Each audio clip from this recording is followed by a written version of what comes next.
casa. Bienvenidas chicas y chicos a Aprendo en Casa. Este programa está dirigido a las y los estudiantes de primero de secundaria. Pero recuerda que toda la familia puede acompañarnos. Hoy, en el área de matemática, vamos a continuar con nuestra investigación sobre las prácticas de discriminación. ¿Recuerdan que empezamos el estudio estadístico en el programa anterior? Y para eso desarrollamos una encuesta sobre el tema. Y yo justo acabo de terminar de llenar mi última encuesta. Oye, a mí no me has encuestado. La población a la que se dirige nuestra encuesta son las chicas y chicos de primero de secundaria y sus familiares. ¿Para qué nos va a servir eso de la encuesta? Vamos a usar la estadística para obtener cifras y porcentajes reales sobre las situaciones de discriminación que han vivido o conocen nuestras amigas y amigos. Y de acuerdo con lo que estuve investigando, hasta podríamos movilizar e impactar en nuestras autoridades para que elaboren políticas públicas que busquen erradicar la discriminación y así mejorar nuestra convivencia. ¿Políticas públicas? Las políticas públicas son las acciones del Estado para dar respuestas a las diversas demandas de la sociedad, es decir, los problemas nacionales, los que nos competen a todas y todos. Entonces necesitamos muchas de esas. Por ejemplo, solo en el último foro de Acuerdo Nacional se establecieron 35 políticas públicas. Estaban agrupadas en 4 ejes. 1. Democracia y Estado de Derecho. 2. Equidad y justicia social. 3. Competitividad del país. Y 4. Estado eficiente, transparente y descentralizado. Ustedes dirán, ay Rodrigo, pero eso no tiene nada que ver conmigo. Tiene mucho que ver con nosotros, porque todos somos ciudadanas y ciudadanos. Además, miren, el 23 de septiembre del año pasado, nuestro presidente aprobó la nueva Política Nacional de la Juventud.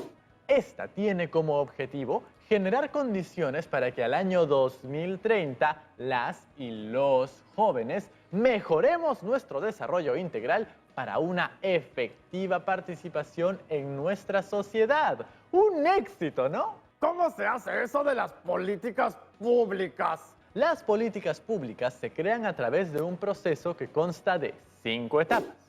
En la etapa 1 se tiene que realizar un análisis del problema, entender el problema, sus causas y obtener cifras.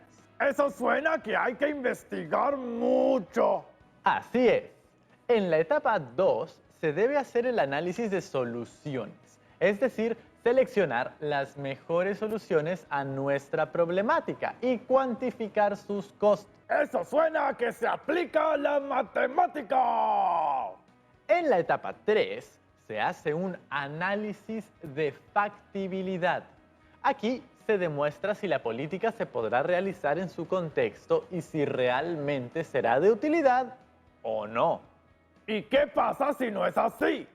Pues supongo que se tendrá que regresar a los pasos anteriores y replantear algunas cosas. Por eso, cada paso es tan importante. El objetivo principal es que la política pública sea efectiva y resuelva el problema. Entonces podemos retroceder, pero rendirnos jamás. Tal cual, Tocino. En la etapa 4 se hacen las recomendaciones de política pública, en caso haya recomendaciones para mejorarla.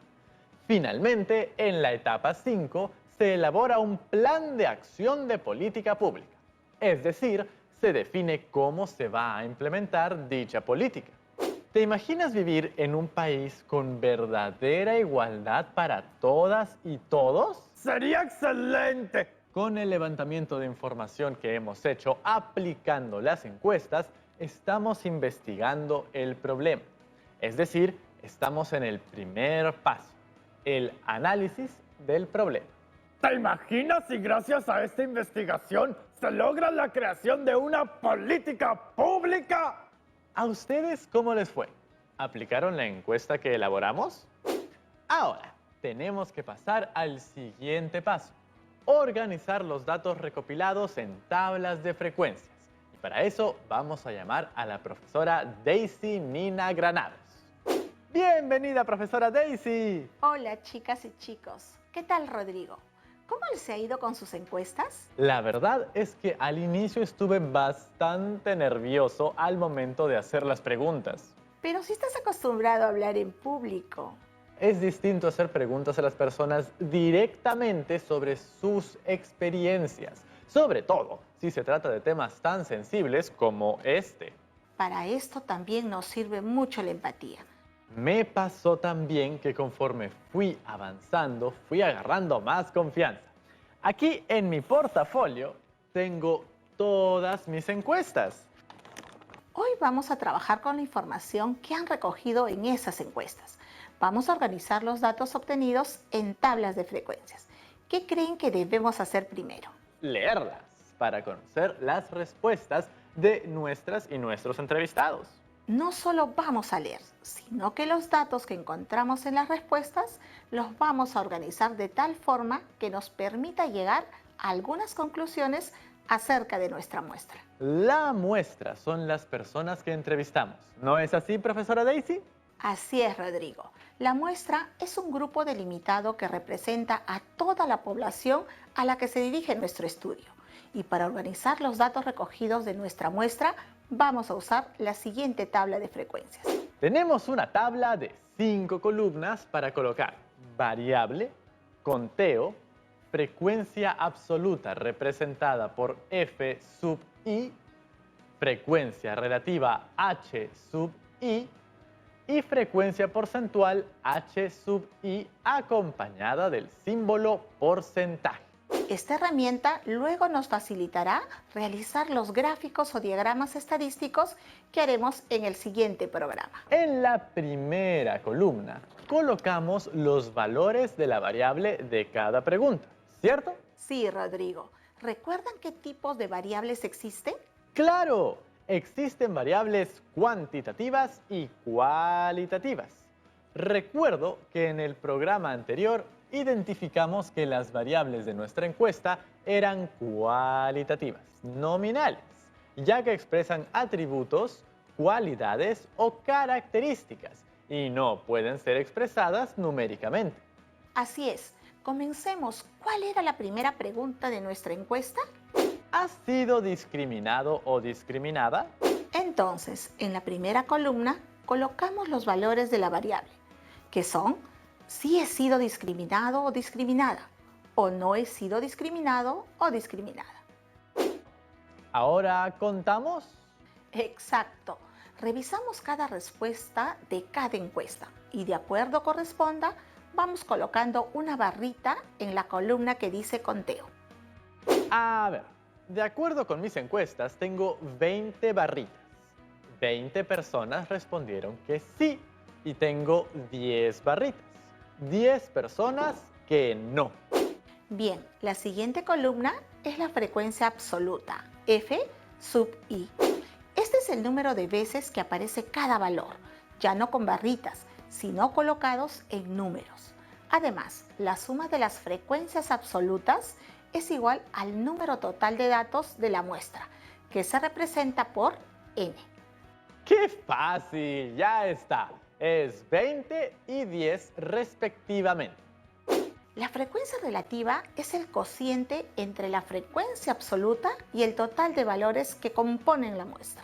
¿Cómo? Quiero decir que obtenemos la frecuencia relativa dividiendo el número de personas que seleccionaron cada variable entre el total de personas entrevistadas. Ahora sí, profe. Entonces, para el primer valor de la variable, sí he sido discriminado o discriminada, la frecuencia absoluta es 20 entre el total de la muestra, 30, lo cual nos resulta en 67 centésimos. Por otro lado, la frecuencia absoluta de la variable no he sido discriminado o discriminada es 10 entre el total de la muestra, 30, lo cual nos resulta en 33 centésimos. Así es importante precisar que la suma de las frecuencias relativas de ambas variables debe dar como resultado 1. Así podemos validar que el cálculo ha sido correcto. ¡Perfecto! ¡Sí me da 1! Ahora tenemos que determinar la frecuencia porcentual. Esta es la conversión a porcentajes de la frecuencia relativa, la cual resulta de la multiplicación de la frecuencia relativa por 100%. Entonces, para el primer valor de la variable sí he sido discriminado o discriminada, la frecuencia porcentual resulta de la multiplicación de la frecuencia relativa, es decir, 67 centésimos por 100, lo que nos da como resultado 67%. Para el segundo valor de la variable no he sido discriminado o discriminada, la frecuencia porcentual resulta de la multiplicación de la frecuencia relativa, es decir, 33 centésimos por 100, lo cual nos da como resultado 33%. Aquí también, si sumamos las frecuencias porcentuales, deberíamos llegar al 100%, ¿verdad? Con esta información, ¿qué podríamos decir? ¿Que soy muy bueno procesando datos y que nuestro estudio será un éxito? Me refería a qué podemos decir respecto a la primera pregunta, Rodrigo. En función a los datos procesados, podemos interpretar que el 67% de nuestros encuestados han sido discriminados en alguna ocasión. Ya tenemos una prueba comprobable de que este problema afecta a la mayoría de jóvenes en este país. ¡Vamos donde nuestras autoridades! Tranquilo, Rodrigo, no nos adelantemos. Aún tenemos mucha más información que procesar que hará que nuestro estudio sea aún más contundente. Vamos con la segunda pregunta. ¿Qué tipo de discriminación sufriste?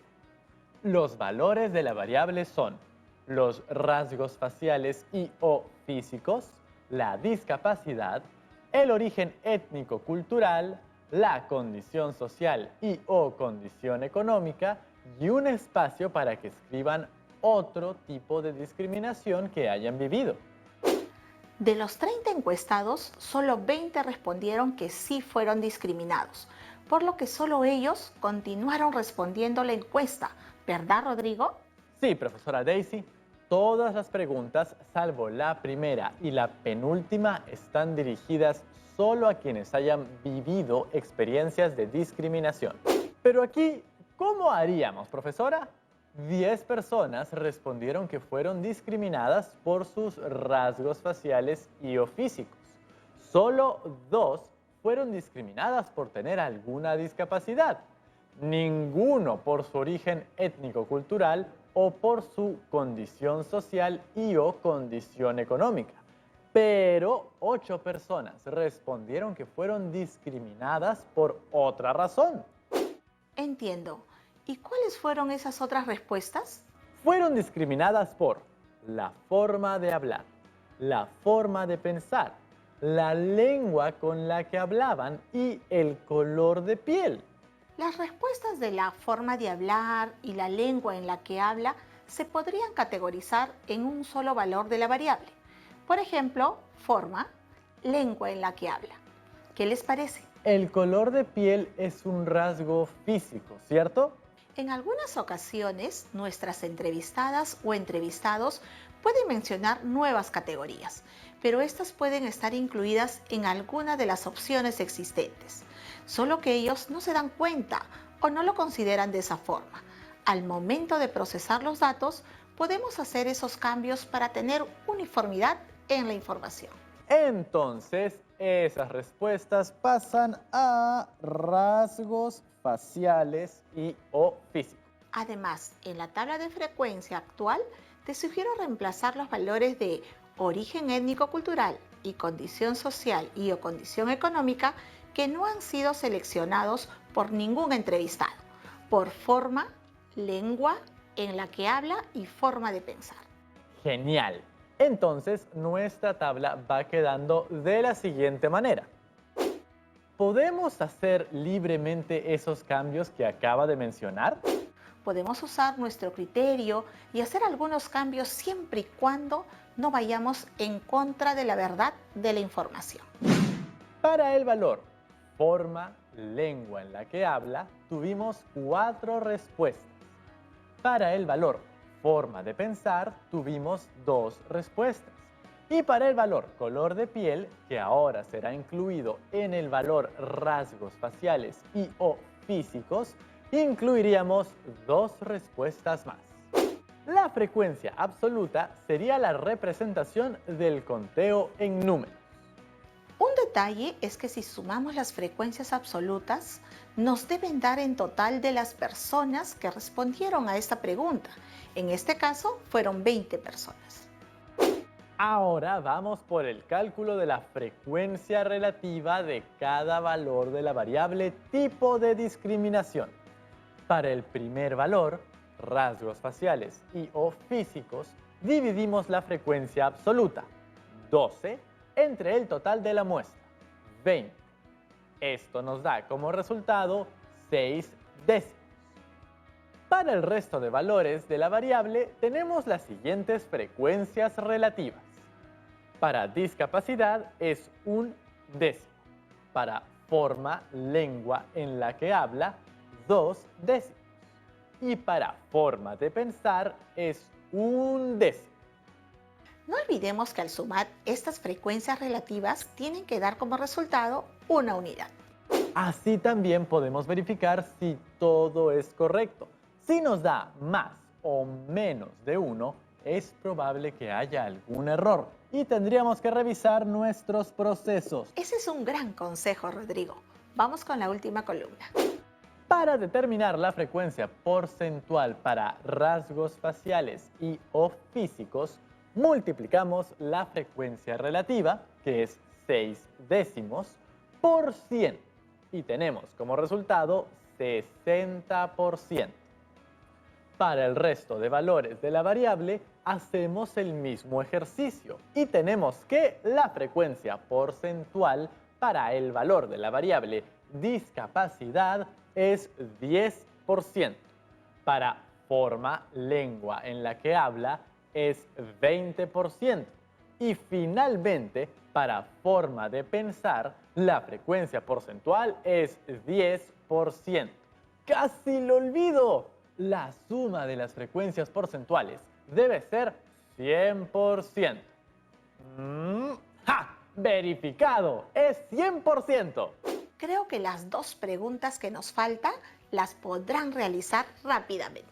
¿Qué les parece si cada uno llena por su cuenta el cuadro de frecuencias para cada una de esas preguntas? Y al volver de la pausa, lo revisamos. Gran idea. Ya volvemos. ¡No se vayan!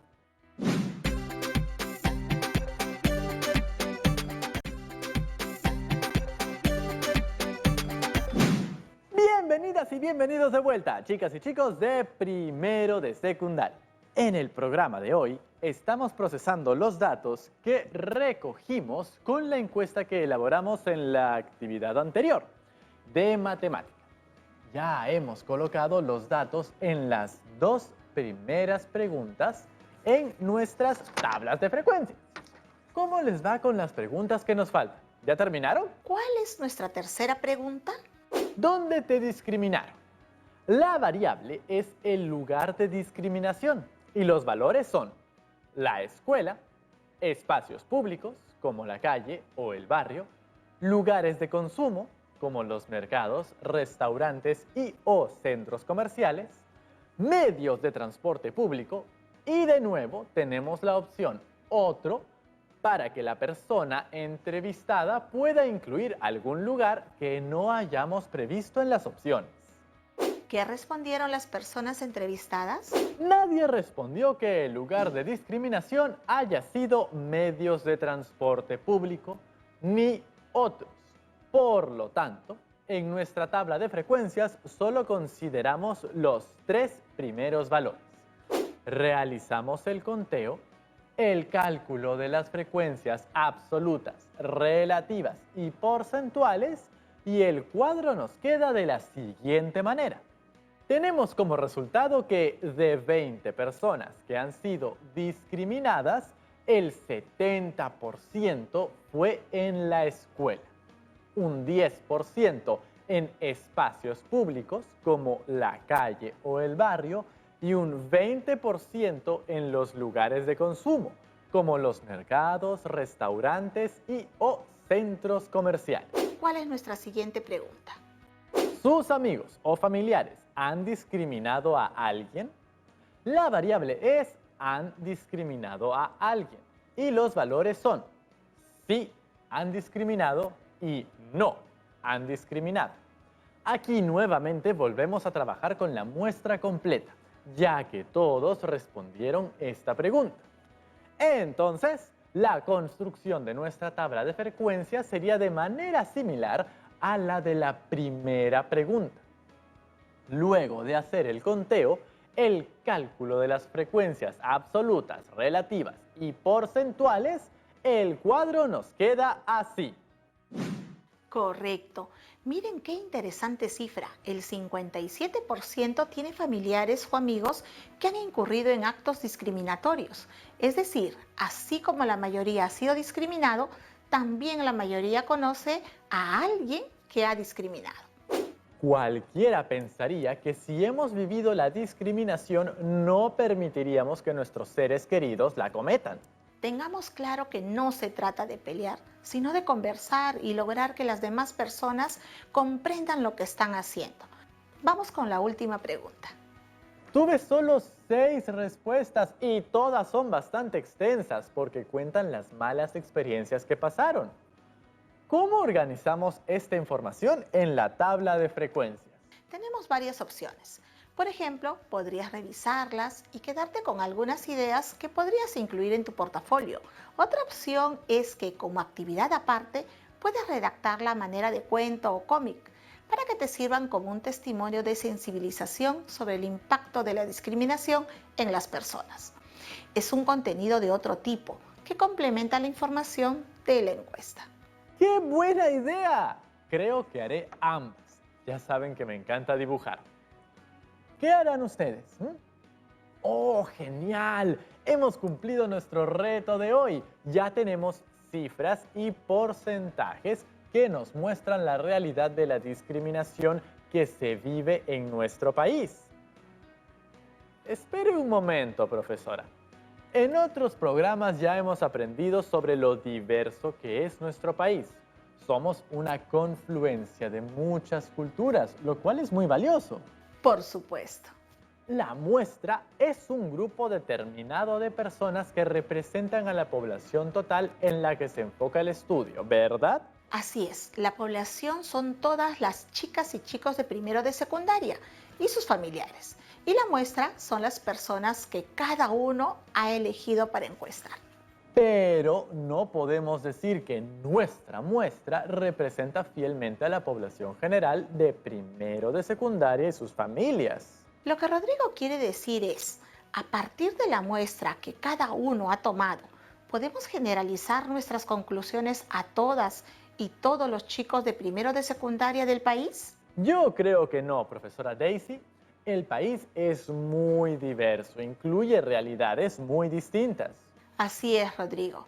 ¿Eso quiere decir que todo lo que hemos trabajado ha sido por nada? Solo habría que hacer un ajuste en nuestra población. En tu caso, ¿a quiénes has entrevistado? Yo le pedí ayuda a Cristina, mi prima, que está en primero. Ella me ayudó y aplicó las encuestas entre sus compañeras y compañeros. Tu prima vive en Lima, ¿cierto? Sí, vive por acá nomás. Entonces, podríamos decir que tu muestra representa a la población de Lima. Y para ser más exactos, podríamos indicar el distrito del colegio de tu prima. ¿No podríamos usar nuestro estudio para promover una política pública? Porque solo nos estamos enfocando en un grupo muy reducido del país. Por algo nuestras amigas y amigos que están en sus casas también han realizado sus encuestas.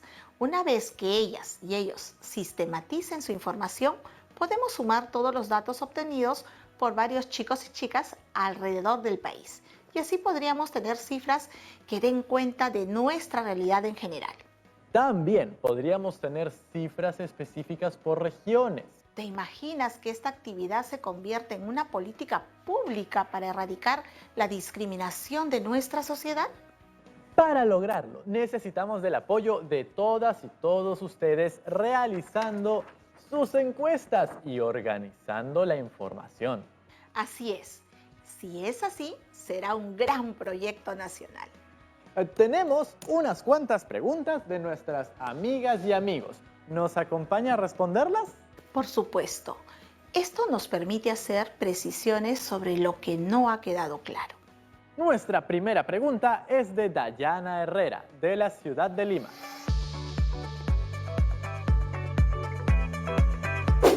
Hola, profesora Rodrigo, me perdí una parte al inicio. ¿Qué es una tabla de distribución de frecuencias? Una tabla de distribución de frecuencias es una tabla estadística donde se presentan los datos resumidos, de tal manera que se puede tener una visión panorámica que nos permite establecer un criterio sobre el comportamiento de los datos. Muchas gracias, chicas y chicos, por sus preguntas. Nos encanta escucharlos. Y gracias a usted, profesora Daisy, por haber compartido con nosotros el día de hoy. Nos vemos pronto, Rodrigo. Ya nos vemos, chicas y chicos.